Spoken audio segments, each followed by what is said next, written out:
Bismillahirrahmanirrahim. Alhamdulillahi rabbil alamin. Wassalatu wassalam ala rasulillah wa ala alihi wa ashabihi ajma'in. Të nderuar vëllezër, motra dhe miq, ju përshëndes të gjithëve me përshëndetjen islame. Assalamu alaikum wa rahmatullahi wa barakatuh. Paqja qoftë mbi ju dhe mëshira e Allahut dhe bekimet e tij.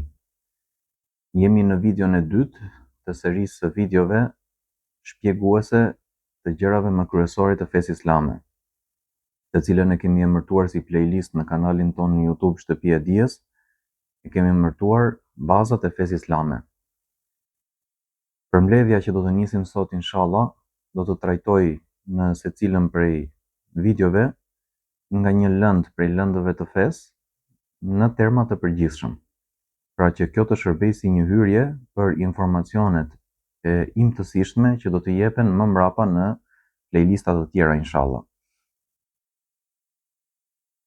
Tema 1 që kemi vendosur të trajtojmë e kemi emërtuar argumentat e islamit, dhe kjo në vetvete është një temë që disa mund ta përfshin te lënda e usulit, disa mund ta përfshin te lënda e akides, ndoshta mund përfshihet edhe në lëndë të tjera, sepse është shumë e përgjithshme. Por se kjo është e vetmja që trajton një çështje, le të themi, që ka nevojë të përjashtohet në krahasim me lëndët e tjera. Pra, kjo nuk është përmbledhje një lënde, por kjo është një temë vete që shërben për të hapur rrugët për të hyrë te secila lëndë më pas. Dhe kjo në vetvete vjen si rezultat i asaj që tham në videon e kaluar.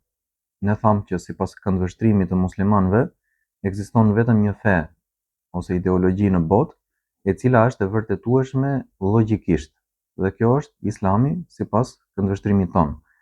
Mirëpo nuk I treguam argumentat logjike mbi të cilat ne bazojmë këtë arsyetim, ndërsa në këtë video inshallah do të merremi pikërisht me këtë çështje me zbërthimin e këtyre argumentave, në mënyrë që çdo person që është në kërkim të së vërtetës, qoftë nëse është praktikant I ndonjë feje tjetër, qoftë nëse nuk është praktikant por thjesht është në kërkim të asaj që është e drejta prej Zotit, qoftë edhe nëse është musliman I cili është praktikant por dëshiron që të aftësohet akoma më shumë në argumentim dhe në dialog në momentin që fton dikë për të pranuar Islamin.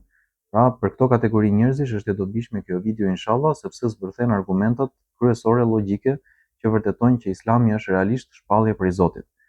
Ndërkohë, si fillim ne duhet të përmendim që ka dhe argumenta të tjera përveç kategorisë së argumentave logjike, të cilat mund ta vërtetojnë që Islami është prej Allahut, por se argumentet logjike janë më të fortat që neve na shërbejnë. Pra, janë ato që janë të përbashkëta dhe objektive, mbi të cilat mund të bazohet dialogu me njerëz të çfarëdo lloji kategorie, si të jetë një fillestar, si të jetë një person mesatar, si të jetë një intelektual I një rangu shumë të lartë. Sërish këto janë argumentat të cilave ne mund t'i referohemi me një arsyetim aq të thjeshtë sa 2+2 bën 4. Pra, totalisht objektive. Pika numër 1 e kësaj teme thotë: çdo njeriu në jetën e vet I vijnë në mendje disa pyetje ekzistenciale. Dhe kjo nuk ka nevojë për vërtetim nga ana jonë, sepse këtë gjë e ndjen secili në veten e tij. Së pari, nga kemi ardhur? Si është krijuesi? Se ekzistojmë? Se ndodhin gjërat? Ku do të shkojmë pas vdekjes? Këto të pesta nuk janë të vetmet, por janë më kryesoret prej pyetjeve ekzistenciale të cilat I vinë në mendje personit I cili është në kërkim të së vërtetës. Pra, kush është në kërkim të përgjigjeve të këtyre pyetjeve, themi në vetvete që është në kërkim të së vërtetës ose realitetit të ekzistencës së kësaj bote. Më pas, pika 2. Fet dhe ideologjitë e botës përpiqen t'u japin përgjigje këtyre pyetjeve. Pra, nëse duam të dimë se kush është roli I çfarëdo lloji feje në të vërtetë, është pikërisht ky, që përpiqet të japi përgjigje këtyre pyetjeve. Kjo është edhe rëndësia e fesë në vetvete, sepse merret me gjërat madhore që kanë të bëjnë me jetën e personit. Rëndësia e çfarëdo lloji feje në jetën e njeriut, jo vetëm e fesë islame. Më pas, pika 3, e drejtë është vetëm ajo e cila mbështetet mbi argumenta logjike. Pra mund të ketë shumë fe ose shumë ideologji të cilat mund të na duken tërheqëse. Mund të shikojmë tek ato elemente të mira dhe janë të mira realisht disa prej elementeve që ato përmbajnë. Mund të na shfaqet dëshira që dhe ne të bëhemi pjesë e tyre në mënyrë që të arrijmë disa gjëra të këndshme që prezantohen ato. Por se kjo nuk mjafton për të thënë që po, ajo është rruga që duhet ndjekur. Dhe në vetvete do të kishte disa rrugë të kësaj natyre. Sepse shumë fe për shembull, ose mund të themi pak fe por shumë degëzime të këtyre feve, flasin për parajsën dhe kujt nuk i pëlqen që të jetojë në parajsë ose në xhenet siç e emërtojnë muslimanët. Dhe secila prej tyre përmend disa kritere që duhet të plotësohen për të arritur në parajsë, për ta fituar parajsën.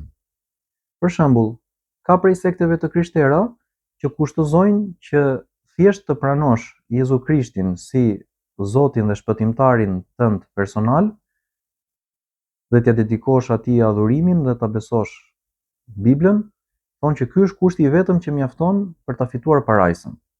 Edhe në rast se mund të kesh disa pika ku ti mund të biesh ndesh me Biblën. Për shembull, mund të bësh disa gjunahe. Mjafton që ke plotësuar kushtin themelor dhe automatikisht e fiton parajsën dhe je atje i barabartë me çdo që ka qenë pjesë e asaj feje ose atij besimi. Dhe ky këndvështrim duket i këndshëm për arsye se bën një gjë që është shumë e thjeshtë dhe arrin një shpërblim që është shumë i madh dhe shumë i dëshirueshëm. Dhe ndërkohë nuk ke shumë kufizime, sepse edhe në rast se bën disa gabime, ti sërish e arrin atë shpërblim, nuk është se nuk e arrin dot. Po ashtu mund të shikojmë në disa prej degëzimeve të fesë që futet, që mjafton të jesh pjesë e asaj feje ose asaj race, sepse disa prej këtyre sekteve lidhin fen me racën, pra me origjinën e njerëzit, me gjenealogjinë, dhe automatikisht ti e fiton parajsën edhe sikur të kesh bërë gjuna gjatë jetës tënde. Disa prej tyre thonë që nëse ke bërë disa gjëra shumë të rënda ose nëse ke mohuar fen, do të qëndrosh 40 ditë në zjarr, do dënohesh dhe më pas do të hysh në parajsë dhe do të qëndrosh aty përjetësisht. Sepse e konsiderojnë veten e tyre si të bekuar nga origjina fisnike prej Ibrahimit ose Abrahamit që përmendet në Bibël. Pra dhe ky si këndvështrim duket shumë i këndshëm, të paktën për njerëzit që janë me këtë origjinë. Pra imagjino të mendosh që e kam origjinën nga filan person që ka qenë i bekuar, rrjedhimisht jam dhe unë i bekuar, rrjedhimisht do shpëtoj, nuk ka shumë problem nëse jam i devotshëm apo s'jam i devotshëm. Pra mirë është të jem, po mund edhe mos të jem. Pra duket si këndvështrim i bukur. Në të njëjtën kohë ka prej degëzimeve bashkëkohore të sekteve të krishterë që thonë që mund të arrijë personi me veprat e tij të mira në botën tjetër një gradë të barabartë me Zotin, dhe mund të jetë edhe ai një lloj Zoti më vete dhe të shoqërohet me Zotin. Konkretisht në sektin e mormonëve ekziston ky lloj këndvështrimi dhe mua personalisht ky më duket si këndvështrim akoma më tërheqës se sa këto të mëparshme.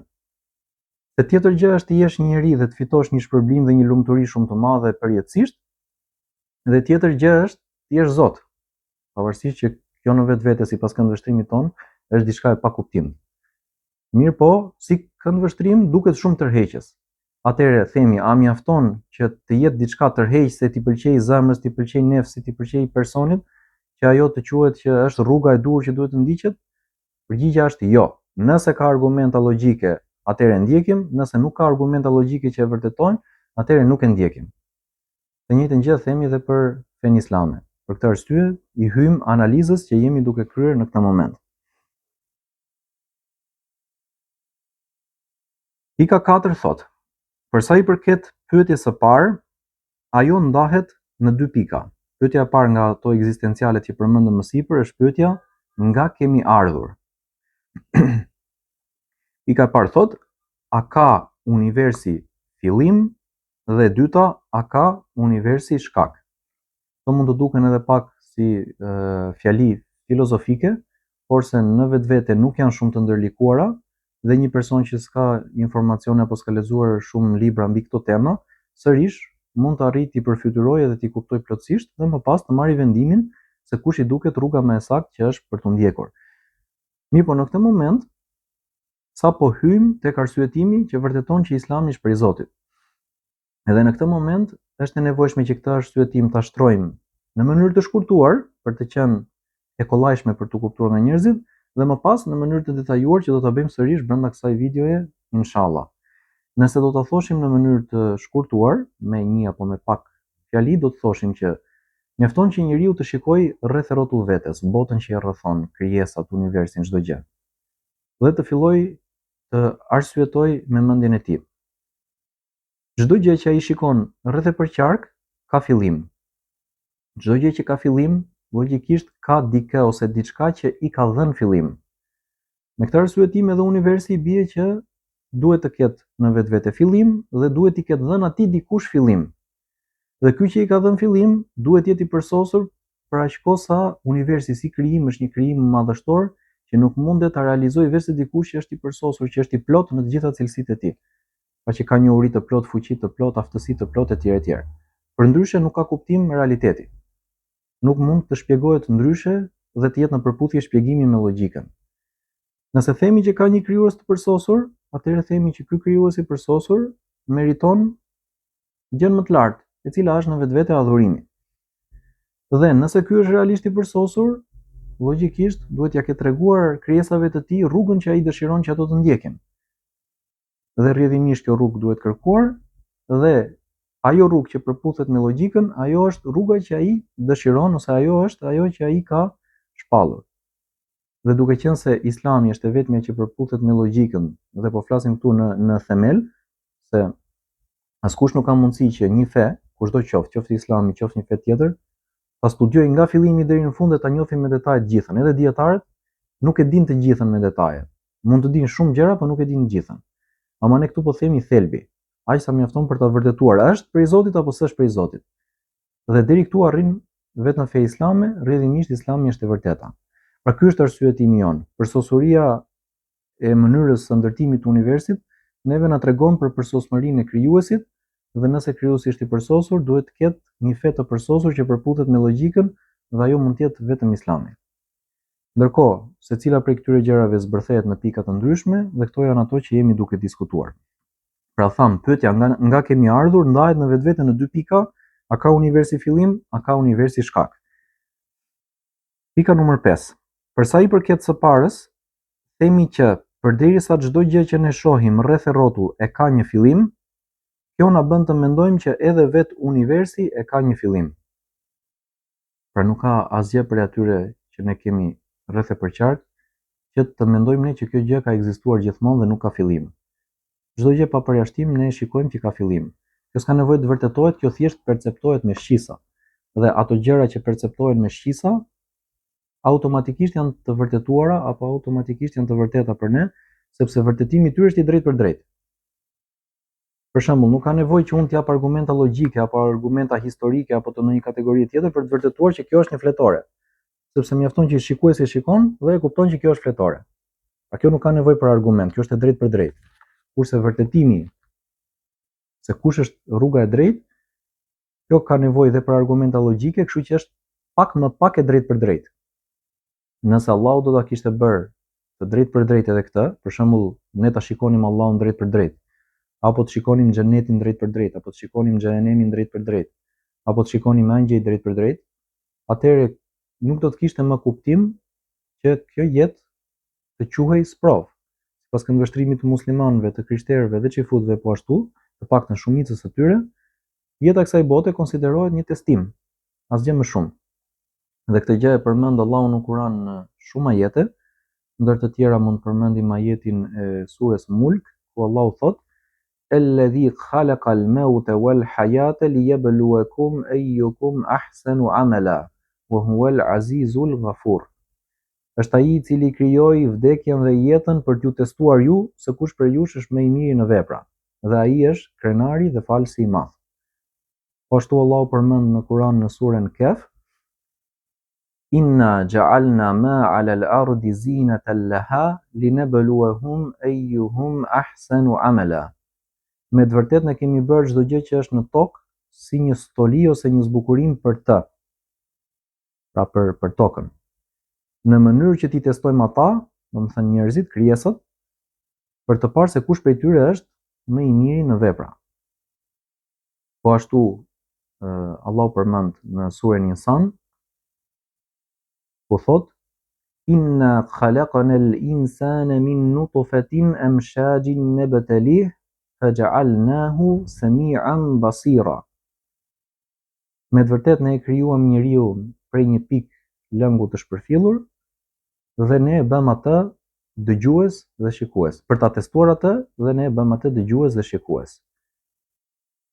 Këto ajete ka dhe shumë të tjera, nuk po i hym më tepër në detaje. Ideja është që nëse Allahu do të na i tregonte gjërat e botës së fshehtë në mënyrë të drejtë për drejtë që ne ti perceptojmë me shisa, me shikim, me dëgjim, me të prekur, me nuhatje, me shijim, me çfarëdo prej këtyre, atëherë s'do kishte më kuptim që të quhemi që jemi në sprov, në testim. Sepse nuk ka më sprov. Të gjithë do të ishin vetvetiu besimtar, të gjithë do të ishin vetvetiu kalues të këtij testimi, të gjithë do të ishin vetvetiu të suksesshëm. Ndërsa sprova ka kuptim atëherë kur mund të vërtetohet diçka, por jo në mënyrë të drejtë për drejtë. Duhet të fusësh pak mendje në punë për ta arritur përgjigjen e pyetjeve që ke. Pra ne thamë që çdo gjë që shikojmë rreth rrotull ka fillim, kjo na bën mendojmë që dhe universi në vetvete, pra gjithë lëndat dhe çdo gjë që përfshin universi ka një fillim. Pika 6, që të thuash të kundërtën e kësaj ka nevojë për argument. Pra përderisa ne këtë gjë e shikojmë, atëherë nëse dikush thotë jo, universi s'ka fillim, i themi na e vërteto zotri. Nëse ti ke argumenta që na i hedhin poshtë këtë që ne e shikojmë, atëherë jemi të gatshëm ta pranojmë atë që ti thua. Në rast se nuk ke argumenta, atëherë qëndrojmë te kjo që ne shohim. Më pas, pika numër 7, argument s'ka nëse nuk e dim ose nëse kundërshtari në dialog nuk e paraqet. Pra, në rast se ne nuk e dim një argument që ta hedhi poshtë këtë që sapo tham, këtë që ne e perceptojmë me shisa. Dhe në të njëjtën kohë, dikush që mund të ketë këndvështrimin që universi s'ka fillim, gjë që dhe ka pasur një pjesë e mirë e shkencëtarëve të 2-3 shekujve të fundit, në rast se nuk sillen një argument logjik për ta vërtetuar këtë gjë, atëherë do të thotë që konsiderohet një lloj sikur s'ka, sepse nëse do të kishin një argument logjik, nuk do të nguronin ta jepnin për të fituar dialogun. Pa çdo kush që hyn në debat me dikë, nëse ka një argument, e shpalos argumentin e tij në debat në mënyrë që të fitojë debatin, ose për t'i bërë nder debatuesit, ose për t'i bërë nder vetvetes minimalisht. Dhe nuk mundet që ai të ketë argument dhe ndërkohë ne mban argumentin të fshehtë dhe nuk na e tregon, edhe ne ndërkohë duhet të marrim përbazë që ai po thot vërtetën dhe pse nuk na e tregon neve argumentin. Kështu që ne nuk dimë ndonjë argument që të vërtetojë që universi është pa fillim, argument logjik po flasim, sepse mund të ketë njerëz që pretendojnë se ka argument shkencor, por argumentat shkencorë në vetvete bazohen mbi dëshmi, dhe dëshmit kanë nevojë për vërtetim, dhe disa dëshmi janë të vërtetueshme, disa janë të pavërtetueshme. Kështu që arsyetimi ndërlikohet akoma më shumë në rast se nuk e shtrojmë në një sferë logjike. Pra nuk ka argument logjik, nuk dimë ne ndonjë argument dhe as nuk na e ka treguar ndonjë prej atyre që e mbrojnë këtë tezë, automatikisht themi që argument nuk ka. E marrim të mirëqen në këtë moment.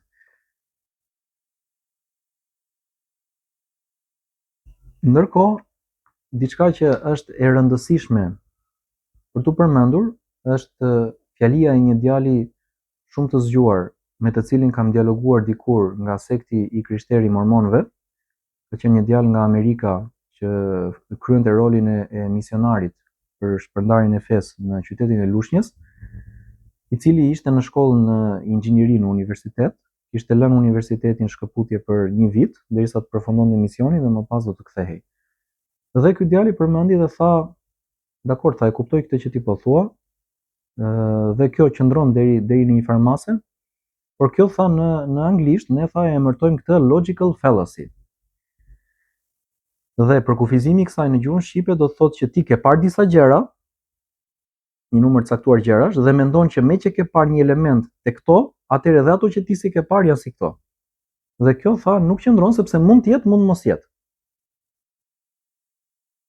Dhe e analizova arsyetimin e tij, ashtu siç e kemi për detyrë të analizojmë arsyetimin e çdo kujt që mund të kemi përballë në një dialog intelektual, dhe i ktheva një përgjigje, dhe kjo është një përgjigje shumë e përgjithshme që mund ta kuptojë çdo kush, që kjo nuk hyn në kategorinë e logical fallacy.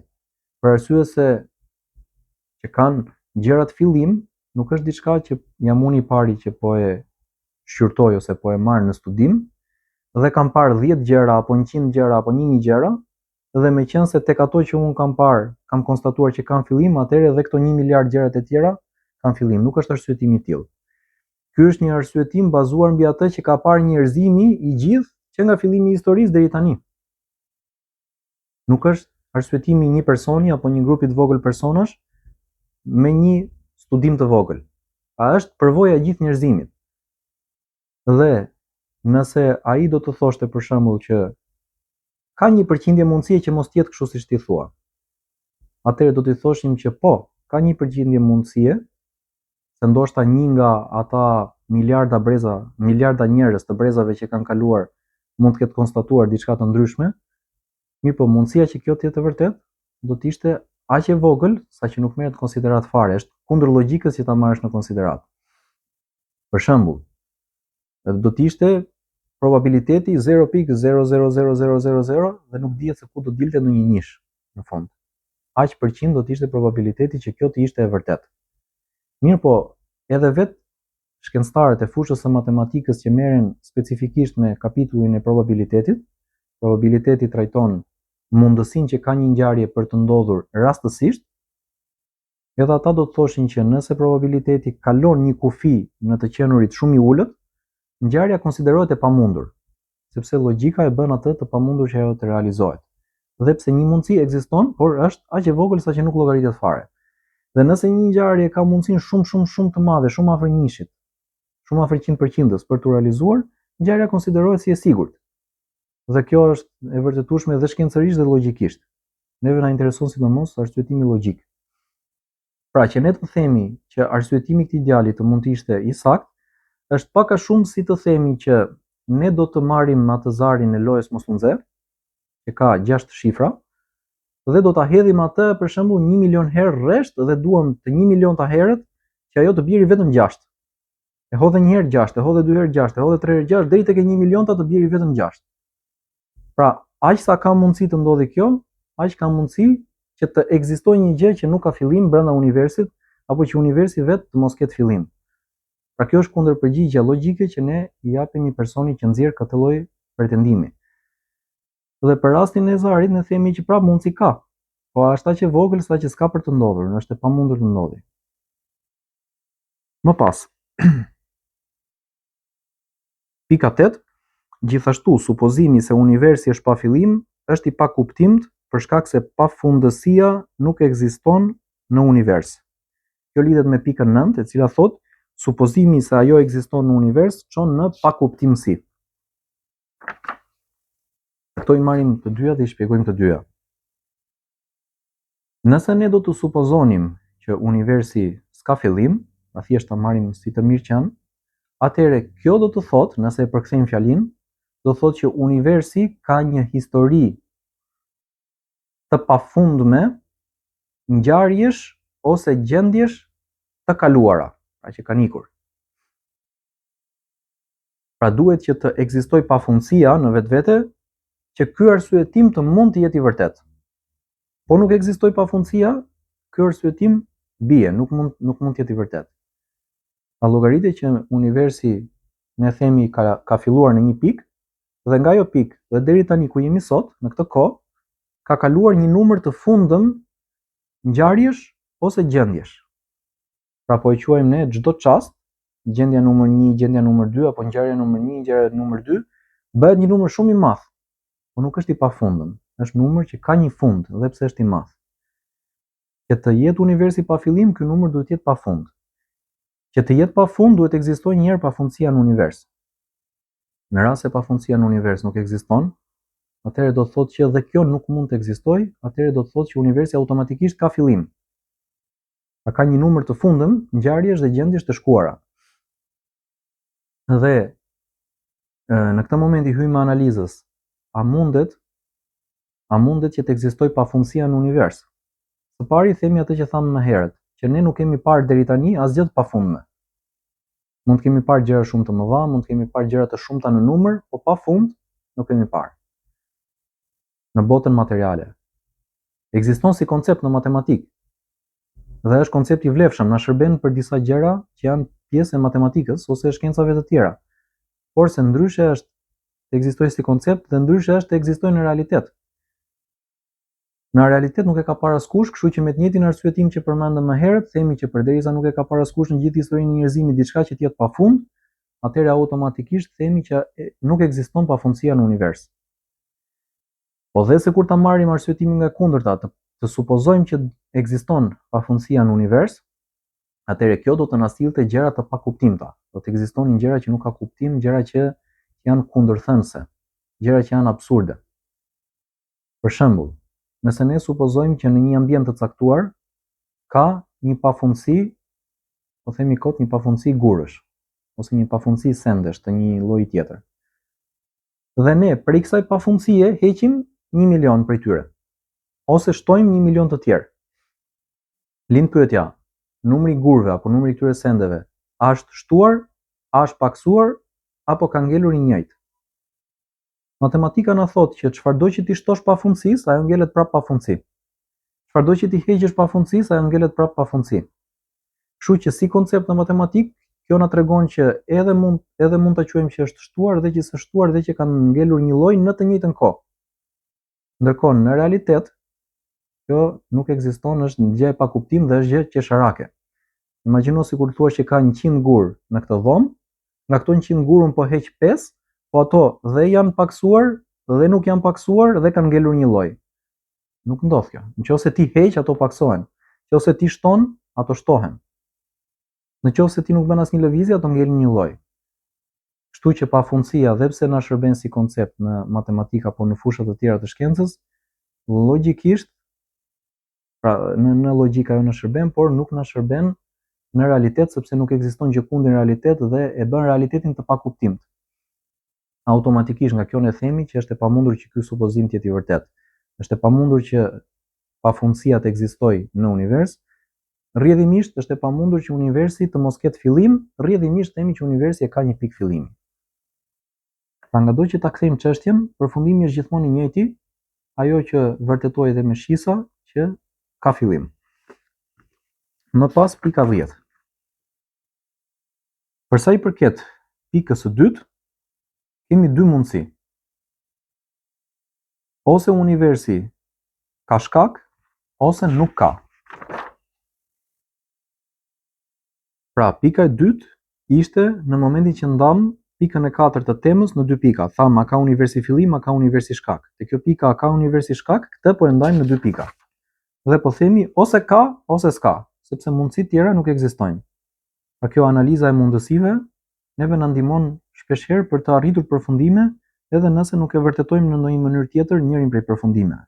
Mjafton të eliminojmë ose të anullojmë gjitha mundësitë e tjera, dhe ajo e fundit që ngelet e sakta automatikisht. Pika 11 thot, për sa i përket mundësisë së parë, ajo është si të thuash që universi ka ardhur në ekzistencë nga asgjëja. Pra të thuash që universi ka fillim, por ama nuk ka shkak, një shkak që e ka sjellë atë në ekzistencë, çfarëdo qoftë Zoti apo diçka tjetër. Kjo është si të thuash që ka ardhur universi në ekzistencë nga asgjëja. Dhe kjo në vetvete bie ndesh me logjikën, me arsyetimet e mëparshme që kemi përmendur, që ne nuk shohim në realitetin ton asgjë kundi që nga asgjëja të dalë një gjë, apo shumë gjëra. Madje edhe aty ku pretendohet se nuk ka asgjë, po ti hysh analizës në mënyrë shkencore, zbulohet që ka gjë. Për shembull, le të hysh në një dhomë bosh, ne i quajmë bosh, po aty ka ajër. Dhe ajri është një gjë, nuk është se është asgjë. Edhe pse ne se shohim, por mund ta ndjejmë. Dhe po të mos ta ndjenim vetë, por të mund të ishte i dallueshëm ose i detektueshëm me mjete të tjera bashkëkohore, sërish do të thoshim që prap ka gjë aty. Kështu që nga asgjëja nuk del asgjë, dhe kjo nuk ka nevojë të jesh as shkencëtar, as filozof, as dietar për ta vërtetuar, sepse çdo njeri mund ta kuptojë vetvetiu. Dhe nëse ne themi që asgjëja nuk prodhon asgjë, është akoma më parsore që universi nuk mund të ketë ardhur nga asgjëja. Më pas, pika 12, nëse shohim realitetin, nga asgjëja nuk del asgjë, është kjo që sapo përmendëm. Pika 13, rrjedhimisht themi që universi patjetër duhet të ketë shkak. Dhe këtu nuk po e specifikojmë nëse shkaku është Zoti apo është ndonjë koncept tjetër, por thjesht që ka diçka ose dikë që e ka sjellë atë në ekzistencë. Kjo është e vetmja mundësi, sepse mundësinë tjetër e skualifikuam. Tham o ka o s'ka. Përderisa mundësia që s'ka iku, atëherë ngelet vetëm që ka vetvetiu. Pika 14. Për sa i përket pyetjes së dytë, ajo ndahet në 3 pika. Tani rikthehemi tek pika e parë fare e temës, ku ne shtruam disa pyetje ekzistenciale. Pyetja e dytë ishte si është krijuesi.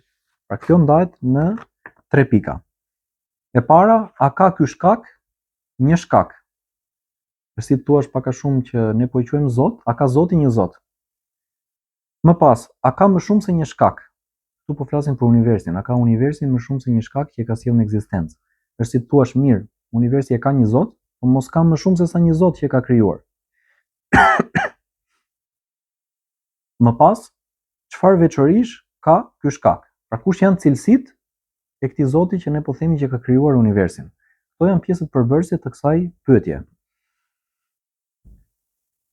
Pika 15 thotë: për sa i përket së parës, ajo ndahet në 2 mundësi.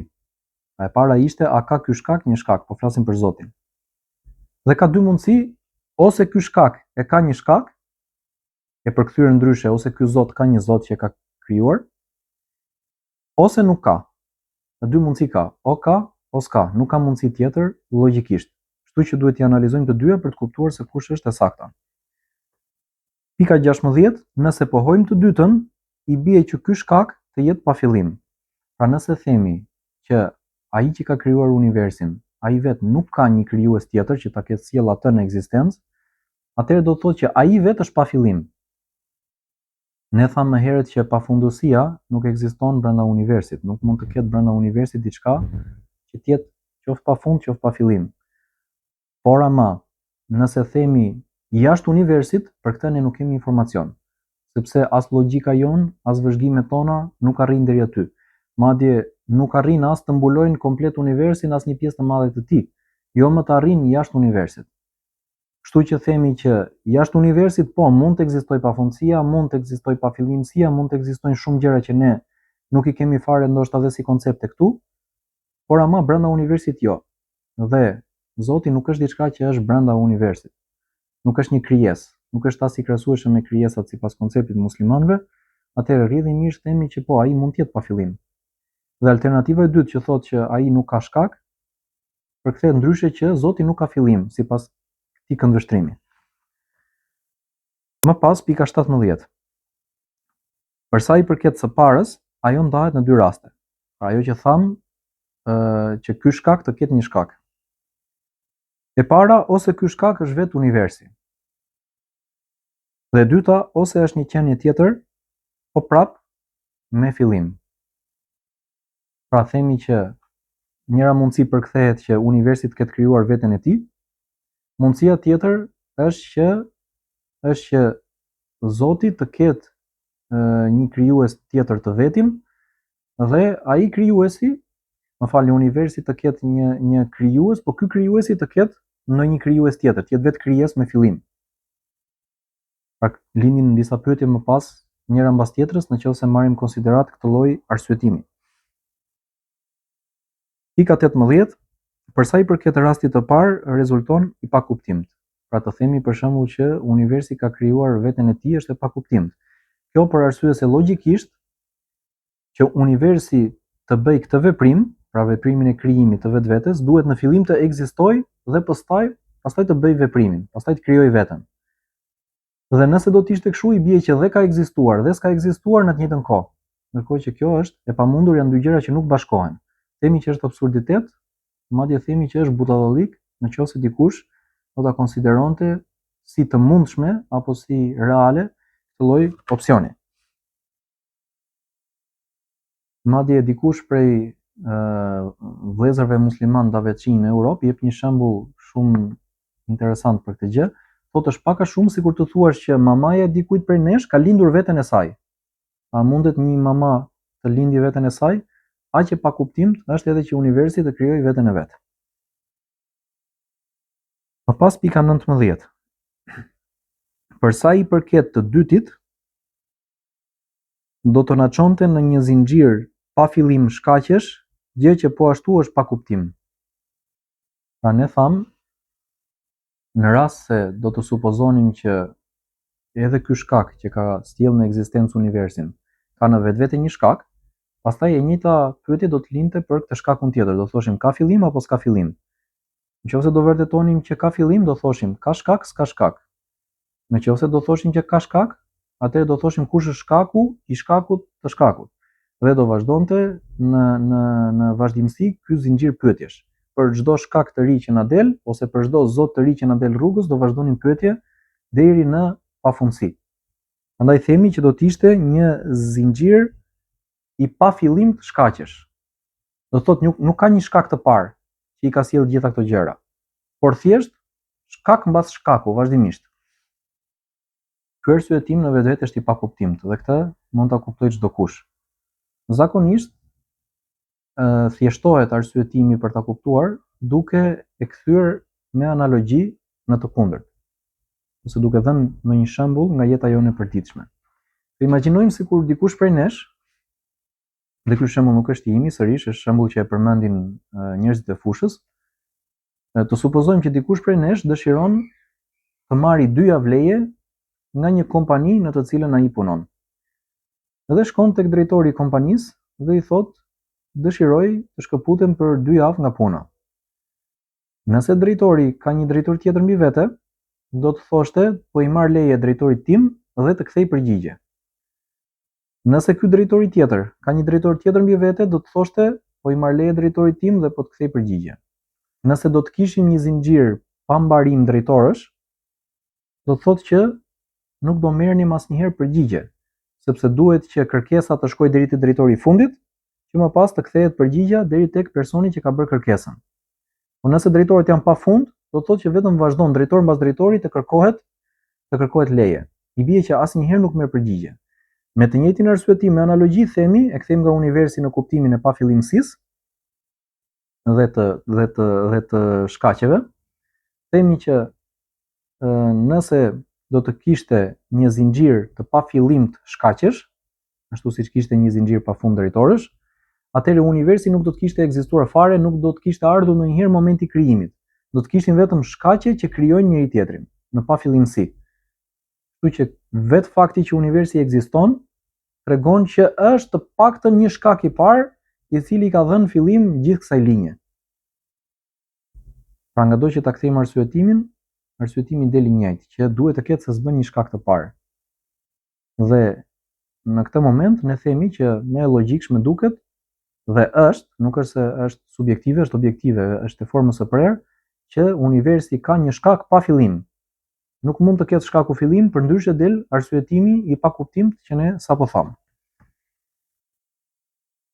Pika 20, rrjedhimisht themi që universi ka një shkak pa fillim, pra kjo që përmendëm. Pika 21, për sa i përket pikës së dytë, themi që s'ka argument dhe as arsye të mendojmë që ka më shumë se një shkak për universin. Pra, ishte pyetja që ne thjeshtuam dhe thamë ka më shumë se një zot. Për shembull, siç imagjinonin paganët e hershëm, qoftë edhe në jug të Europës apo në gadishmërin e Ballkanit ku ne kemi origjinën, për shembull grekët e lashtë apo pellazgët e lashtë apo romakët e lashtë, mitologjitë e së cilëve ngjajnë me njëra tjetrën, por këto mitologji kanë ekzistuar edhe në popull të tjerë përveç popujve të lashtë europian. Pra, besonin për shembull që një pjesë të universit e ka krijuar një zot. Një pjesë tjetër të universit e ka krijuar një zot tjetër. Për shembull, dikush vetëm detet, dikush vetëm tokën, dikush vetëm qiellin, dikush vetëm luftën, dikush vetëm paqen, dikush vetëm dashurinë, etj. etj. Pra bëheshin një grup i madh zotash. Dhe këta zota paraqiteshin me pamje njerëzore kryesisht dhe parafroheshin në imagjinatën e besimtarëve pagan të kësaj kohe, parafroheshin me krijesat, po thjesht ishin superior ndaj krijesave në cilësi. Ama askush prej tyre nuk gëzonte për sosuri të plot, por kishin edhe mangësitë e tyre. Kështu që kjo pikë nënkupton këtë gjë. A mundet që universi të ketë më shumë se një Zot, një shkak, një krijues? Dhe themi që kjo nuk ka argument.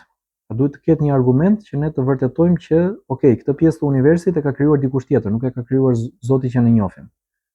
Përderisa s'ka, bazuar tek arsyetimet e mëparshme, themi që nuk kemi arsye pse të kërkojmë ne me zor të nxjerrim ndonjë Zot tjetër.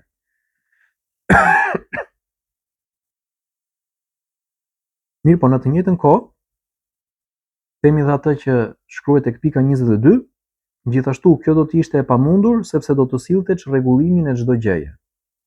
Pra nëse do të supozonim që ekziston më shumë se një Zot, qoftë 5, 10, 50, 500, 5 milion, sado që t'jenë, atëherë është e pamundur që universi të kishte rregullin dhe ekuilibrin që ai ka realisht.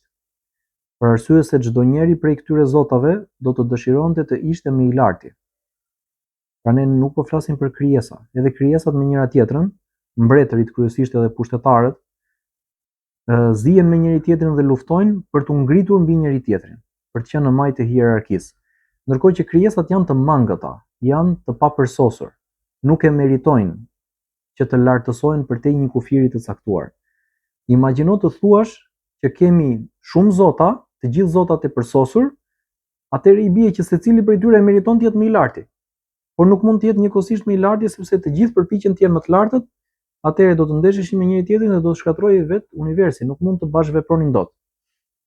Ndikush mund të thojë, po mirë, ata mund të merreshin vesh me njëri tjetrin edhe po i ndajnë gjërat në mënyrë të barabartë. Atëherë do thotë që janë të përsosur. Sa ai që është i përsosur duhet të jetë mbi çdo gjë, në çfarëdo lloj aspekti.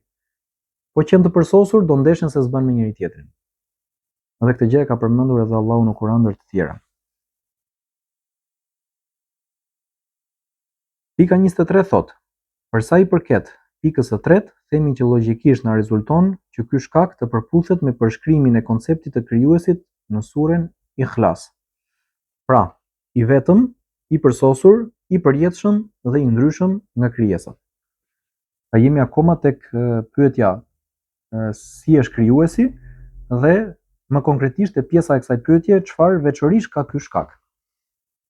Dhe përgjigja na rezulton që të jetë ajo që përmendet në Kur'an në surën Ikhlas. Pra surja Ikhlas është surja e tretë nga fundi, nëse do t'i marrim të renditura kapitujt e Kur'anit. Është një sure shumë e shkurtër me vetëm 2 rreshta me 4 ajete, pra 4 vargje ose 4 fjali, dhe kjo në vetvete shpreh konceptin e Zotit në Islam. Nëse dikush i plotson këto 4 veçori që përmenden këtu, ne e pranojmë ta quajmë Zot, kushdo që të jetë.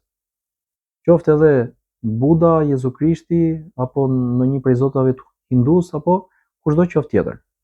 Porse nëse nuk i plotson këto kritere, atëherë themi që jo. Vetëm Allahu i cili i plotson këto kritere e meriton që të konsiderohet Zot dhe të adhurohet. Dhe sura Ikhlas thot: Bismillahirrahmanirrahim, me emrin e Allahut, mëshiruesit, mëshirbërësit. Kul huwallahu ahad. Thuaj, ai, Allahu është një. Prej kësaj kam nxjerr dietarët që është i vetëm.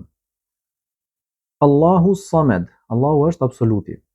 Prej kësaj kam nxjerr dietarët që ai është i përsosur, nuk ka të meta, është i plot në çdo aspekt. Lam yalid wa lam yulad, nuk është i lindur dhe nuk ka lindur dikush prej tij. Prej kësaj kanë nxjerr që është i përjetshëm, sepse nuk kupton që është pa fillim, por që pa fillim me analogji themi që është dhe pa fund. A nuk ka pengesa për të qenë pa fund për aq kohë sa është pa fillim, i vërtetueshëm logjikisht. Wa lam yakul lahu kufuwan ahad, dhe nuk është si ai asgjë, ose nuk është i barabartë me të askush. Kjo nuk kupton i ndryshëm nga krijesat e tij sipas pikës që kemi përmendur këtu. Pra nuk mundet që krijesat të jenë të ngjashme me krijuesin sipas këtij koncepti. Dhe këtë e pohon edhe logjika e shëndosh. Pika 24 thot: kuptojmë që është i përsosur nga përsosmëria e krijimit të universit. Dhe mund ta marrim e ta ilustrojmë me shembuj nga jeta e kësaj bote. Për shembull, nëse një prodhues nxjerr një makineri, për shembull një telefon apo diçka tjetër që është shumë i mirë, kjo tregon për cilësitë shumë të mira të atij që e ka prodhuar në aspektin e diturisë, njohurive, aftësisë prodhuese, inxhinierike etj. etj. A nuk mundet që personi që është shkak për realizimin e një gjë shumë të përparuar, të jetë ai vetë i papërparuar në atë fushë. Pra, përparimi i produktit na tregon për përparimin e atij që e ka prodhuar. Atëherë, me analogji themi që përderisa universi është i tillë, atëherë krijuesi është i përsosur me patjetër, nuk ka mundësi ndryshe. Më pas pika 25. Kuptojmë që është i përjetshëm me analogji.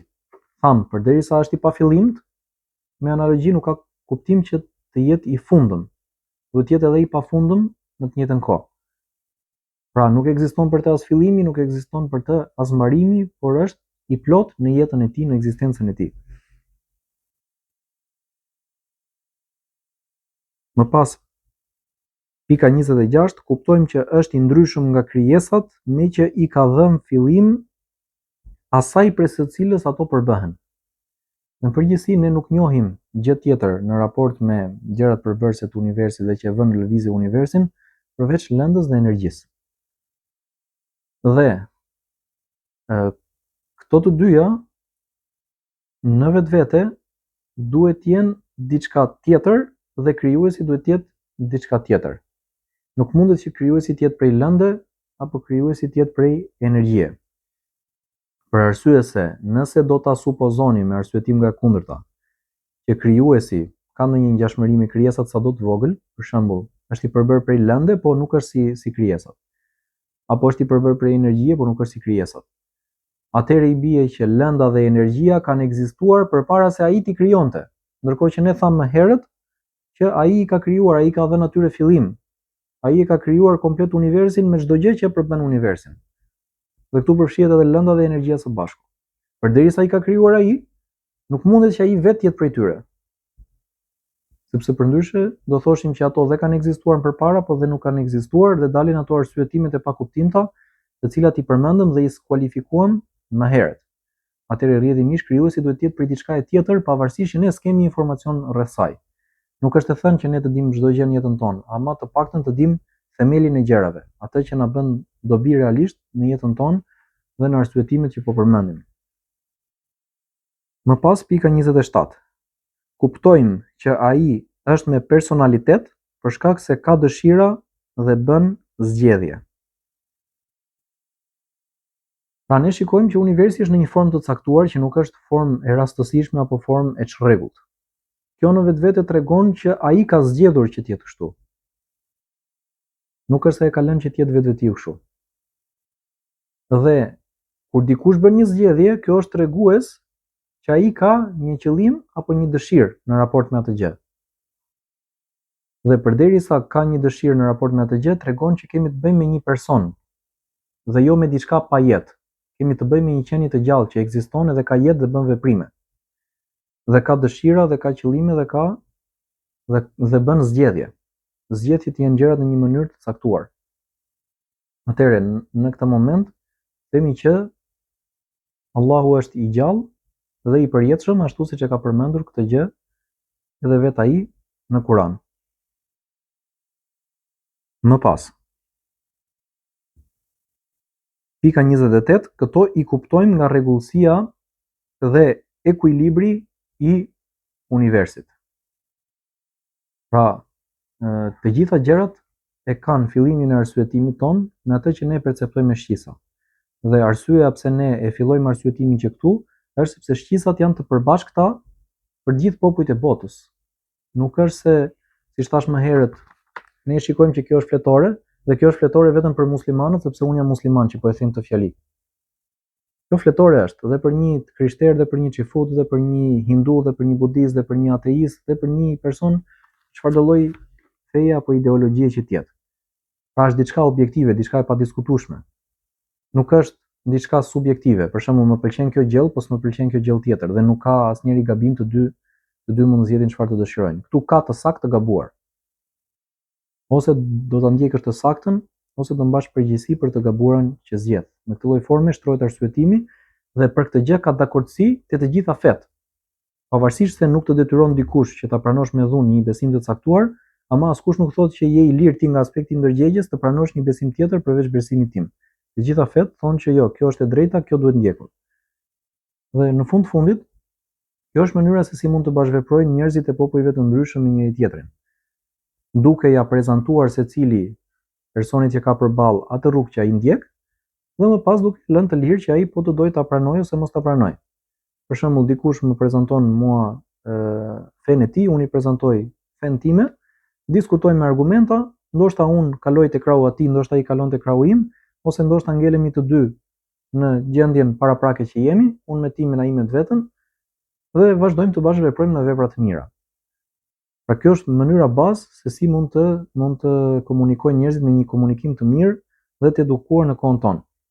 Dhe pse e vërteta është që ka sot e kësaj dite në shekullin e 21, në atë që pretendohet se është shekulli i shkencës dhe i teknologjisë dhe i të drejtave të njerëzit, ka njerëz që nuk ecin sipas kësaj logjike kaq të thjeshtë. Madje ka dhe shtete që nuk ecin sipas kësaj logjike kaq të thjeshtë, por këto nuk janë detaje për të diskutuar brenda kësaj ligjërate. Kështu që ne po bazohemi te shqisat dhe mënyrën e krijimit, mënyrën e organizimit të universit, këtë që është e dukshme me sy e shikojmë gjithë, jo vetëm muslimanët. Dhe nga këtu vazhdon gjithë ai arsyetim që ne përmendëm për të arritur te ky përfundim që jemi duke trajtuar. Më pas pika 29, duke qenë i tillë, kuptojmë që shkaku i ekzistencës së universit meriton të quhet Zot. Pra përderisa është person, nuk ka më kuptim që ne, me fjalën person kemi për qëllim që është një qenie që është e gjallë. Nuk është se fjala person përmendet në Kur'an apo në Sunet për shembull dhe do ta marrim për bazë në Sheriat.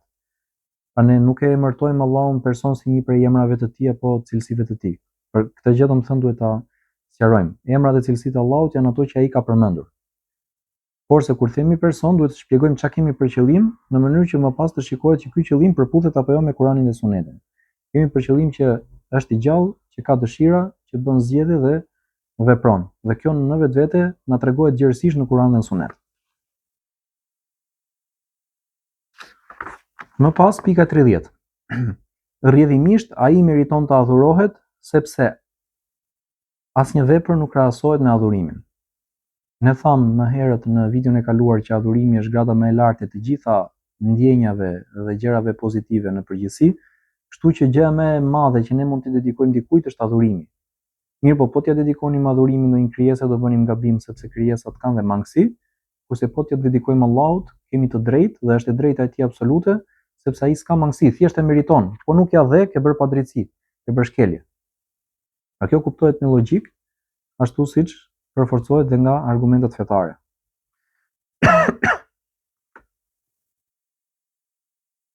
Pika 31, me që ai është i vetmi i përsosur dhe çdo gjë tjetër është e mangët, ai është i vetmi që e gëzon këtë të drejtë. Pra, kjo pikë përkufizon monoteizmin. Monoteizmi është rruga e drejtë sipas këndvështrimit ton. Pika 32, deri këtu vërtetohet gjysma e shahadetit logjikisht. Së pari themi që shahadet ne muslimanët quajmë fjalinë me të cilën njeriu hyn në fenë islame. Dikush që s'është musliman bëhet musliman duke thënë këtë fjali ose këtë dëshmi. Shahadetun në gjuhën arabe do thotë dëshmi. Dhe kjo dëshmi thotë ashhadu an la ilaha illa Allah, dëshmoj se nuk ka të adhuruar me të drejtë përveç Allahut, wa ashhadu anna Muhammeden Rasulullah, dhe dëshmoj se Muhamedi është i dërguari i Allahut. Pra dëshmia përbëhet nga dy pjesë, ose mund ta quajmë edhe dy dëshmi në vetvete, dy fjali. Gjysmën e parë vërtetuam deri tani me argumenta logjike. Kështu që themi që një person që e ndjek arsyetimin deri këtu, e kupton siç duhet dhe është në një linjë me ne, i bie që të thojë gjysmën e parë të shahadetit dhe i ngelet gjysma tjetër. Pika 33. Shqisat dhe logjika janë ato që kemi të përbashkëta me të gjithë njerëzit dhe mbi to duhet ta bazojmë dialogun. Pra nëse ne do të hynim në diskutim me njerëz të feve të tjera apo të ideologjive të tjera, jo bazuar mbi gjërat e përbashkëta, do thotë që dialogu nuk do merrte drejtim kurrë, asnjëherë. Si të thuash për shembull që unë flas arabisht, ndërkohë bashkëfolsi im flet kinesische, nuk merremi vesh ndonjëherë. Janë dy gjuhë të ndryshme që nuk bashkohen. Ndërsa kur ne bazohemi te gjërat e përbashkëta, është si të thuash që po flas me një njeri të huaj, po kemi për shembull anglishten që e dim edhe unë edhe ai, dhe diskutojmë bazuar mbi këtë që ne e kuptojmë. Dhe në rastin konkret janë këto burime të dijes, të cilat i marrin përballë të dyja palët. Nuk thot askush për njerëzve të tjerë qofshin dhe jo musliman që nuk i marrin përballë shqisat, dhe as që nuk e marrin përballë logjikën. Ama nuk mund të shkoj tek një krishter dhe të them beso këtë që besoj unë se kështu thot Kurani. Dhe një krishter nuk mund të vitë tek unë dhe të thoj beso këtë që besoj unë se kështu thot Bibla. Sepse unë nuk e konsideroj Biblën momentalisht si fjalë të Zotit, dhe ai nuk e konsideron Kuranin momentalisht si fjalë të Zotit. Ama unë mund t'i them një muslimani beso këtë apo bë këtë apo mos bë këtë sepse kështu thuhet në Kuran, sepse ai konsideron Kuranin fjalë e Zotit. Do thotë që është i detyruar ta zbatojë përderisa e konsideron të tillë. Dhe një krishter mund t'i thojë një të krishterit tjetër që bë këtë apo mos bë këtë apo beso këtë mos beso këtë sepse kështu thot Bibla. Dhe ai tjetri është i detyruar ta pranojë sepse konsideron Biblën si fjalë të Zotit. Mirë, po ne me njëri tjetrin nuk mund ta përdorim këtë gjë. Kështu që nëse do ta shtronim çështjen në këtë formë që unë të flas me Kur'an kurse i krishterit flasin me Bibël, nuk do binim dakord kurrë. Ndërsa me argumente logjike dhe me atë që perceptohet me shisa, ekziston mundësia e rënies dakord. Pavarësisht që mund të ketë shkaqe rrugës që mund ta pengojnë rënien dakord, ama mundësia ekziston, është prezente dhe nuk është e vogël. Më pas.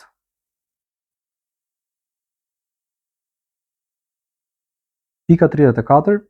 Me që krijuesi është i përsosur, kuptojmë që duhet të ketë pasur një qëllim për të cilin na ka krijuar. Pra këtu lind pyetja, e kuptuam që kemi një krijues që meriton të adhurohet, po ky krijues a ka pasur ndonjë qëllim për të cilin neve na ka krijuar apo na ka krijuar kot? Ka dy mundësi, ose ka pasur ose s'ka pasur. Dhe fillon i njëjti arsyetim. Po sikur të themi që s'ka pasur. Ne nuk e pranojmë për veten tonë që jemi krijesa dhe jemi të mangëta, ta na thoj dikush që këtë gjë ti e bëre kot, ose ja ke fut kot në këtë gjë. E marrim për ofendim. Atëherë si mundet që këtë gjë ne t'ia atribuojmë krijuesit i cili është i përsosur? Do të ishte një ofendim shumë i madh që ne do t'i drejtonim krijuesit, po ta përfytyronim atë në këtë lloj forme. Përkundrazi ai duhet patjetër të ketë pasur një qëllim për të cilin na ka krijuar. Më pas pika 35. Rrjedhimisht duhet edhe të dëshiroj që ne ta plotësojmë atë. Nëse ne themi që krijuesi e ka pasur një qëllim për të cilin na ka krijuar, lind një pyetje tjetër. A ka dashur ai ose a dëshiron ai që ne këtë qëllim ta realizojmë në praktik apo nuk dëshiron? Ka dy mundësi, ose po, ose jo. Në rast se do thoshim që nuk dëshiron, do ishte diçka e pakuptim, sepse ky ka një qëllim për ne, po s'do që ne ta arrijmë atë qëllim. Pra është një kundërthënie, dhe kundërthënia është mangësi dhe mangësitë nuk mund t'i atribuohen krijuesit. Atëherë duke qenë ai i përsosur, duhet të ketë pasur qëllim dhe këtë qëllim dëshiron që ne ta arrijmë, ta plotësojmë. Më pas, pika 36. Me që ne s'kemi mundësi ta kuptojmë vetë se kush është ky qëllim, kuptojmë që edhe duhet na e ketë treguar. Pra nëse ne pranojmë që ka pas qëllim dhe ka dashur që ne ta realizojmë atë qëllim, pyetja që lind është na e ka treguar apo s'na e ka treguar qëllimin e tij? Nëse ne fillojmë dhe kërkojmë vetë qëllimin, pa na e treguar ai, e kemi të pamundur që ta zbulojmë. Për arsye se ne mund të studiojmë vetëm këto gjëra deri ku kemi arritur deri tani që janë brenda universit. Ndërsa qëllimi i tij është diçka që ka të bëjë me qenien dhe cilësitë e tij. Nuk ka lidhje me këtë univers, është jashtë universit. Pra lidhje ka, po nuk është brenda universit. Atëherë themi që ne nuk mundemi ta zbulojmë se çfarë qëllimi ai ka pasur përveç se nëse ai na e tregon neve këtë gjë.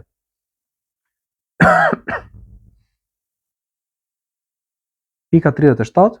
Rrjedhimisht të paktën njëra prej feve dhe ideologjive të botës duhet të jetë patjetër hyjnore.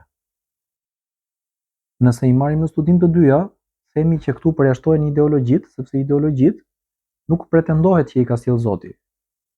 Pra, ato i kanë shpikur njerëzit dhe janë përpjekur sado për mirë apo për keq sido që të jetë, janë përpjekur të vendosin disa pika në vi për disa çështje që kanë trajtuar. ndërsa fet pretendohet që i ka sjell Zoti. Atëherë këto duhet të merren në analizë për të parë që kush prej këtyre mund të jetë e vërteta. Dhe përderisa ne thamë që detyrimisht duhet ta ketë treguar krijuesi i universit qëllimin e tij, atëherë të paktën njëra duhet jetë se s'bën e vërtet prej këtyre. Nuk mund mos jetë asnjëra e vërtet, sepse i bie që s'na ka treguar qëllimin.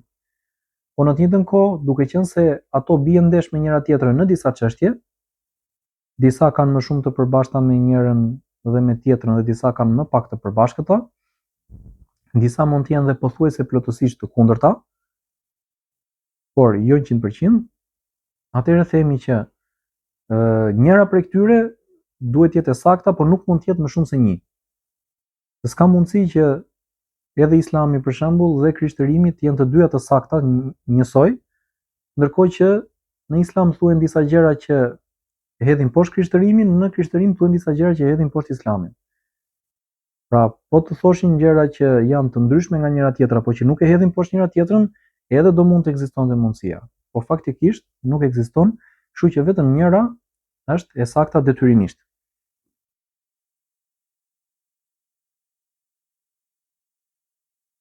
Pika 38, ato janë tepër të shumta për të studiuar hollësisht, por mund të ndahen në 3 grupe. Pra, nëse dikush do thoshte unë tani dëshiroj të studioj të gjitha fetë e botës, ndoshta s'do të mundej ta bënte një gjë të tillë, sepse janë aq të shumta sa që nuk i studion dot të gjitha, dhe sidomos i studiosh me detaje. Mund të jenë me mira, jo mund të jenë, po janë me mira, pavarësisht se ato që njihen më shumë mund të jenë brenda 10-shes. Ama mund të jetë e vërteta për shembull tek njëra nga ato që s'janë brenda 10-shes. Kështu që je detyruar të studiosh të gjitha se s'bën, që të thuash që okay, kjo është e sakta dhe të tjerat nuk janë të sakta. Mirë, po këtë nuk mund ta bëj askush. Ndërkohë që logjika neve na thotë që nëse Allahu na vendos një objektiv, ai objektiv duhet të jetë i arritshëm. Nuk mund të jetë përtej mundësive tona. Sepse nëse është përtej mundësive tona, do thotë që na ka ngarkuar më shumë nga ç'ne mund të mbajmë. Do thotë që s'mbajmë dot përgjegjësi. Do thotë që ka bërë padrejti, po të na ngarkojë më shumë nga mund të përballojmë. Ndërkohë që ai s'mund të bëj padrejti sepse ai është i përsosur. Atëherë themi që njëra prej këtyre është e vërteta dhe ka dhe një rrugë për ta gjetur se kush është. Edhe rruga është duke i grupuar ato, sepse sado që ato mund të jenë shumë të ndryshme, ama po ti gruposh në themel, ato thjeshtohet arsyetimi. Atëherë, ateizëm, monoteizëm dhe politeizëm. Ateizmi do thotë të besosh që s'ka Zot. Monoteizmi do thotë të besosh që ka një Zot, politeizmi do thotë të besosh që ka më shumë se një Zot. Pika 39, argumentat logjike na tregojnë që vetëm monoteizmi mund të jetë i drejtë, dhe ne këtë e vërtetuam më përpara tashme. Ne thamë më herët që universi ka shkak, tu bie poshtë ateizmi. Sepse ateizmi t'jep kryesisht me të gjitha llojet e teorive shkencore që janë në qarkullim, të jep një lloj përfytyrimi sikur çdo gjë ka ndodhur rastësisht. Ndërkohë që rastësia i bie të kthehet në një lloj zoti, te koncepti i ateistëve. Atëherë ne muslimanët themi një kundërpërgjigje logjike kësaj gjë dhe themi që përkundrazi Zoti juaj nuk ekziston, pra rastësia nuk ekziston. Ndërsa Zoti jon ekziston sepse çdo gjë është e përcaktuar në formë perfekte dhe çdo gjë është e caktuar. Pra nuk ka asnjë gjë që të ndodhi rastësisht në botë. Përkundrazi çdo gjë është e shkruar sipas këndvështrimit ton, të cilin po e vërtetojmë. Dikush mund të thojë për shembull që po i godet ashpër ateistët. Nuk kemi për qëllim të godasim ashpër askënd. Unë kam qenë vetë 3 çerek apo gjysmë ateist përpara se të pranoj Islamin. Më shumë mund të klasifikohesha si agnostik, pra që ndonjëherë anoja më shumë nga ideja që ka Zot, ndonjëherë nga ideja që s'ka Zot. Nuk kam qenë as 100% besimtar në ekzistencën e Zotit, po as 100% ateist. Megjithatë, me ateizmin jam i familiarizuar më shumë nga që jam me të gjitha këto tjerat përveç Islamit.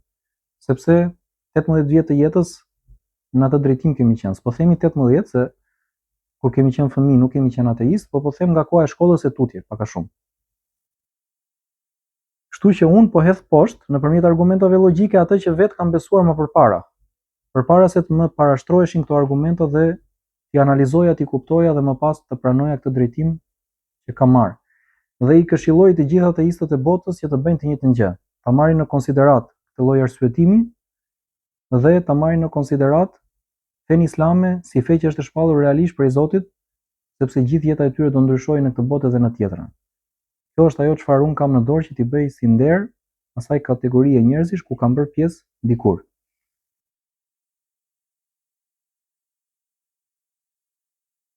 Njëkohësisht, tham që politeizmi nuk mund të jetë i drejtë për arsye se nuk mund të ketë më shumë se një shkak për ekzistencën e universit, atëherë ngelet vetëm monoteizmi. Pra ne kemi vërtetuar më herët që vetëm monoteizmi është. Po sa fe monoteiste kemi në botë? Realisht, monoteiste është vetëm feja islame, nëse do ta marrim me detaje konceptin.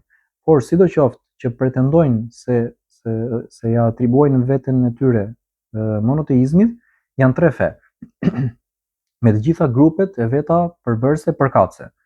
Është Islami, Krishtërimi dhe Jehudizmi. Pra muslimanët, të krishterët dhe xifutët. Të gjithë këto thonë ne besojmë vetëm në një Zot.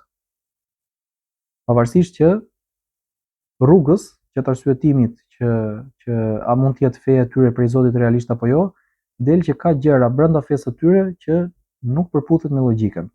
Dhe rrjedhimisht e bën që të ngelet vetëm Islami si feja e vërtet monoteiste. Për shembull,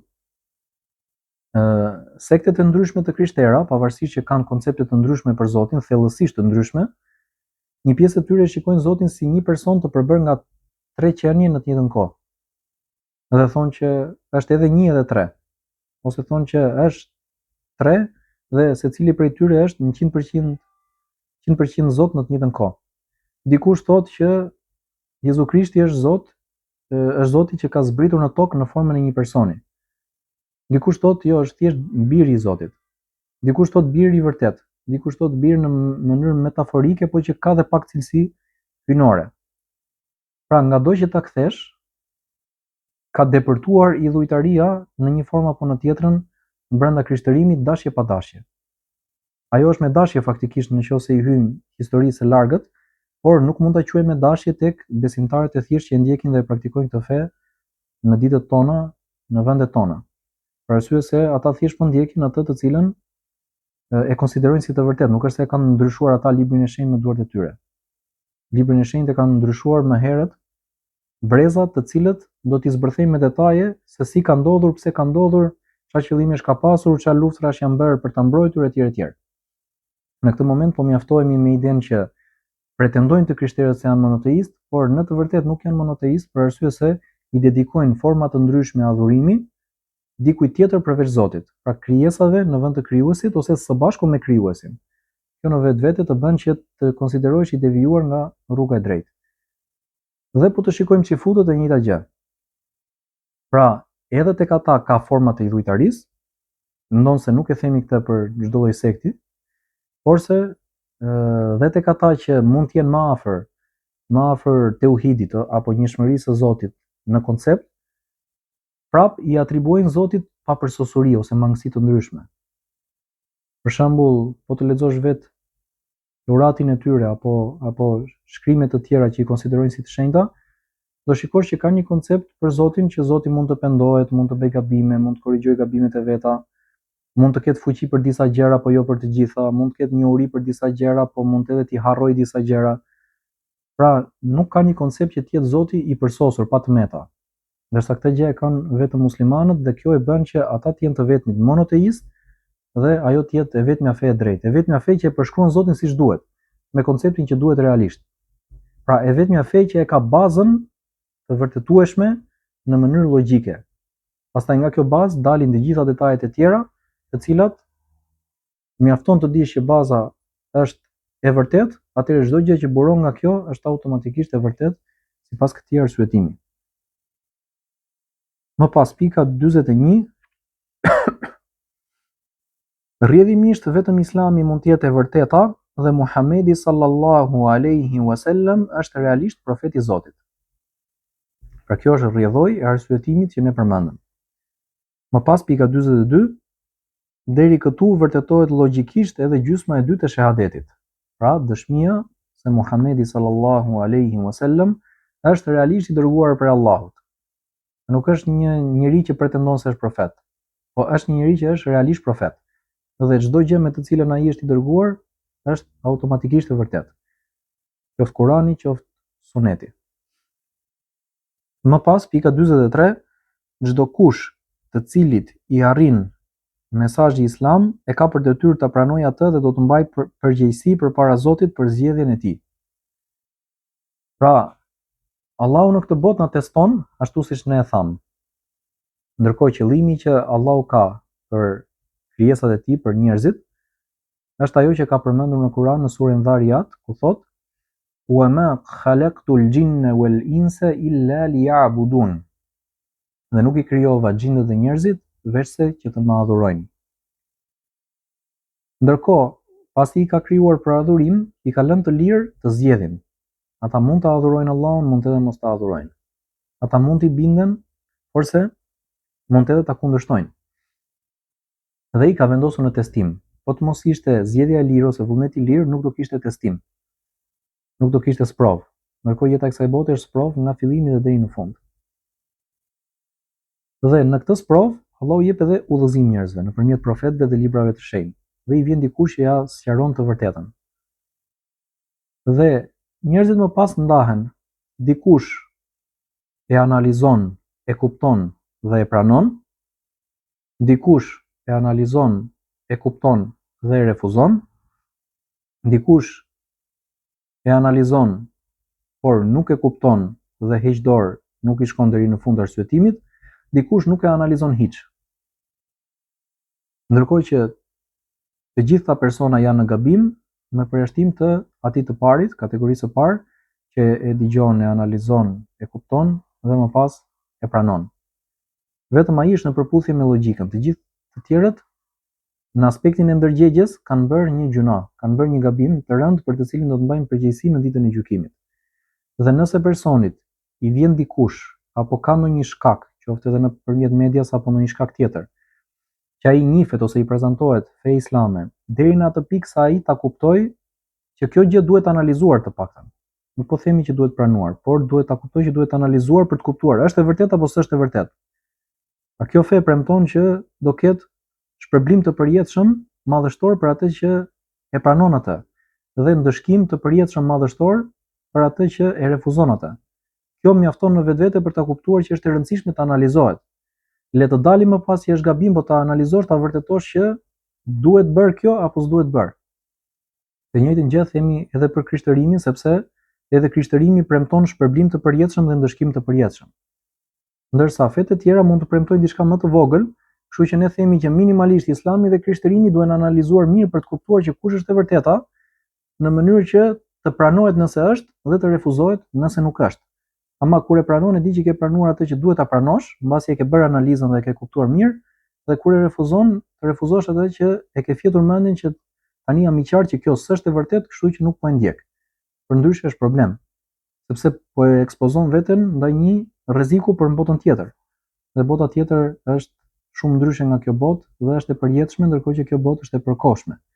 Për këtë arsye themi që çdo kush mban përgjegjësi për këtë veprim, por përgjegjësia do të jepet në ditën e gjykimit, mbasi të largohemi ne si breza, jo vetëm si persona, dhe të kalojnë brezat të tjerë dhe të ndodhi kiameti dhe të ndodhi ringjallja dhe Allahu të bëj gjyqin e madh për njerëzit. Në atë moment njerëzit do të ndahen sipas veprave që kanë bërë në jetën e kësaj bote. Ndërsa deri në atë moment jemi akoma pjesë e testimit, deri në momentin kur të largohemi nga kjo botë. Kështu që ky është afati jon për ta pranuar të vërtetën dhe për ta zbatuar atë në kufi të mundësive tona. Dhe ritheksojmë këtu që nuk është se do mbaj dikush përgjegjësitë e ne nëse nuk e pranon këtë të vërtetë. Nuk është se do të detyroj dikush që ta pranojë me zor. Edhe sikur ta kishin mundësinë muslimanë dhe e kanë pasur mundësinë për shekuj me radhë, nuk ka ekzistuar kurrë në formë të organizuar dhe në formë të përhapur detyrimi i njerëzve për të konvertuar në islam me dhunë, pavarësisht prallave me mbret që tregojnë në shumë libra bashkohor apo në njerëz qëllim këqij, të cilët gënjejnë qëllimisht kundër historisë. Kjo nuk ekziston, është e ndaluar dhe fetarisht, edhe logjikisht nga çfarëdo lloji aspekti, ama në aspektin e ndërgjegjes bën gabim të rënd në rast se nuk e analizon apo refuzon ta kuptosh apo refuzon ta pranosh mbasi e ke kuptuar. Ky është këndvështrimi edhe i të tjerëve pak a shumë dhe nuk është diçka që vlen vetëm për Islamin. Më pas pika 44 dhe e fundit për sot, dhe ju kërkojmë hallalin për zgjatjen e kësaj videoje. Në përgjithësi videot e tjera do të jenë më të shkurtra, por se tema e sotshme ka qenë e tillë që duhej trajtuar e gjitha së bashku në një mësim të vetëm, në mënyrë që të mos ndahej në disa tema dhe të humbiste përqendrimi ose të mos mbajë mend ajo që ishte folur nga ana e shikuesve. Pika 44 thot: nga ky moment nisemi nga Kurani për t'u dhënë përgjigje pyetjeve të tjera ekzistenciale dhe pyetjeve në përgjithësi. Pasi ai është shpallje dhe shpallja mund të jetë vetëm e vërtetë, dhe nëse baza është e vërtetë, edhe ajo që rrjedh prej saj është e tillë. Këtë gjë e tham, dhe pyetjet e tjera që na mbetën për të marrë përgjigje janë ato që përmendëm në fillim, pse ekzistojmë dhe e përmendëm qëllimin që përmendet në Kur'an, pse ndodhin gjërat, çdo gjë është pjesë e testimit, pavarësisht se çdo njëra tek e tek mund të ketë urtësitë e veta, dhe ku do të shkojmë mbas vdekjes, është gjyqi i madh dhe ndarja e njerëzve sipas kategorive. Ktu po përfitojmë nga rasti për të përmendur dhe kategoritë konkretisht që do të jenë në ditën e gjykimit, sepse edhe kjo është me rëndësi për dëgjuesit. Njëra kategori janë ata të cilët e pranojnë të vërtetën në jetën e kësaj bote dhe veprojnë sipas saj aq sa kanë mundësi, i kryejnë urdhat dhe largohen nga ndalesat dhe për gjunahet e tyre pendohen. Këtë kategori Allahu e vendos në xhenet përjetësisht, pa i ndëshkuar si fillim, ja fal gjunahet dhe shpëtojnë përgjithmonë, janë të lumtur. Kategoria e dytë janë ata të cilët u vjen e vërteta dhe ata e refuzojnë të vërtetën. Nuk e pranojnë për shkak të mendimasisë ose shkaqe të tjera dhe vdesin pa u penduar nga kjo gjë. Kjo kategori në ditën e gjykimit ndëshkohet në xhenem dhe aty qëndron përjetësisht, nuk ka më shpëtim për të. Ndërsa kategoria e tretë janë ata të cilët e kanë pranuar të vërtetën, pra kanë hyrë në Islam, janë bërë musliman, porse kanë lënë edhe ndonjë detyrë pa kryer ose kanë bërë edhe ndonjë gjuna, në gjunahet e vogla apo të mëdha së bashku, dhe nuk janë penduar dhe nuk e kanë shlyer atë gjuna përpara se t'u vi vdekja. Se gjunahet mund të shlyen me disa gjëra në jetën e kësaj bote, qoftë me sprova apo me vepra të mira, apo me pendim që është kryesorja, thamë që ata nuk janë penduar, mund të shlyen me sprova në jetën e varrit, që është e ndërmjetme midis kësaj bote dhe ditës së gjykimit, mund të shlyen në ditën e gjykimit përpara se të bëhet ndarja e njerëzve, por mund të shlyen edhe në xhenem që është e fundit. Ama për shkak se ata kanë bazën në rregull, ndonse nuk e kanë zbatuar fen siç duhet, ata ndëshkojnë përkohësisht në xhenem derisa ta shlyejnë gjunahun e tyre. Në momentin që e kanë shlyer, dalin që aty dhe hyjnë në xhenet dhe aty qëndrojnë përjetësisht për shkak të tauhidit që kanë pasur. Mirë po, ne theksojmë që nuk e kemi luksin të qëndrojmë as një çast në xhenem, me jo më të qëndrojmë për një periudhë të papërcaktuar kohe, ndërkohë që koha ka koncept tjetër andej dhe tjetër këtej. Pra, po të ndezësh një çakmak apo një shkrepse dhe të vendosësh dorën mbi të, nuk mundesh të qëndrosh as për një çast, duhet ta heqësh më një herë. Në dhimbje e madhe që ndjen. Ndërkohë profeti sallallahu alejhi wasallam thotë që zjarri i xhenemit është 70 herë më i fortë sesa zjarri i dynjas. Ndërkohë që ne dimë nga argumenta të tjera që edhe xheneti është me grada dhe xhenemi është me grada. Pra imagjino të futesh aty për një ditë, apo për një javë, apo për një muaj, apo për një vit, apo për shumë vjet. Është diçka që nuk mund ta marrësh në konsiderat thosh mirë, aq se po shkoj dhe pastaj të hyj në xhenet. Është gabim i rënd nëse dikush e merr fen në këtë lloj forme. Kështu që në momentin që e kupton se kush është e drejta, duhet edhe të përpiqesh ta zbatosh atë nga kufit e mundësive. Nëse ke bërë gjunahe më përpara, duhet që pas pranimit të Islamit të jesh si dita me natën në krahasim me atë që ke qenë përpara. Dhe jo thjesht të fillosh të falesh dhe ke lënë 5 gjunahe dhe ke bërë 5 tjera, apo të njëjtat gjunahe që bëj, vazhdon t'i bësh sërish. Pavarësisht se e themi që përfundimi i fund fare është në xhenet, por luksi nuk është për të qenë në xhenem asnjë moment. Dhe objektivat tona duhet të jenë maksimale në mënyrë që të arrijmë sadopak prej këtyre objektivave. Ndërkohë këtu duhet të theksojmë gjithashtu që Allahu në jetën e kësaj bote shumicës dërmuesit të njerëzve ja bën të qartë të vërtetën. Pra i dërgon shkaqe ose sebepe për t'ia prezantuar atyre të vërtetën. Ashtu siç thot në Kur'an, nëse zgabohem në surën Fusilet, "Sanurihim ayatina fil afaqi wa fi anfusihim hatta yatabayyana lahum annahu al-haqq." ne do t'u tregojmë atyre shenjat tona nëpër horizonte dhe në vetët e tyre, derisa atyre t'u bëhet e qartë se me të vërtetë ai, domethënë Kurani, është e vërteta. Pra Allahu i dërgon shkaqe që të njihen njerëzit me Islamin dhe ne shikojmë konkretisht që dhe në kohën tonë që ka parafërsisht më shumë se 1 shekull që Islami nëpër botë po luftohet me forma nga më të ndryshmet, qoftë forma ideologjike, qoftë me propagandë, qoftë me forma ekonomike, qoftë me sanksione, qoftë në forma ushtarake të drejtë për drejta, sërish në këtë moment Islami po përhapet më së shumti. Dhe po njihen njerëzit me Islamin nëpër vende që ndoshta shtetet e tyre e luftojnë Islamin në shtetet e muslimanëve. Pra, edhe pse jemi në këtë lloj pozicioni të veçantë në historinë e njerëzimit, ne shikojmë që kjo fe po përparon dhe Allahu ka bërë shkaqe që ajo të përparojë. Edhe kjo që ne po zhvillojmë nëpërmjet kanalit ton është një prej këtyre shkaqeve në mënyrë modeste, të cilin po e realizojmë dhe dëshirojmë ta realizojmë akoma më mirë në të ardhmen inshallah. Porse tek mbajtja e përgjegjësisë që ne përmendëm më herët, ka disa kategori njerëzish që bëjnë përjashtim. Dhe këtë gjë duhet ta theksojmë për të qenë e qartë për të gjithë. Dikush i cili nuk është njohur ndonjëherë në jetën e tij me Islamin, nuk mban përgjegjësi pse s'është bërë musliman dhe nuk ndeshkohet në botën tjetër për këtë gjë. Dikush që ka ndruar jetë duke qenë akoma fëmijë pa hyrë në moshën e pjekurisë, sërish nuk mban përgjegjësi për këtë gjë.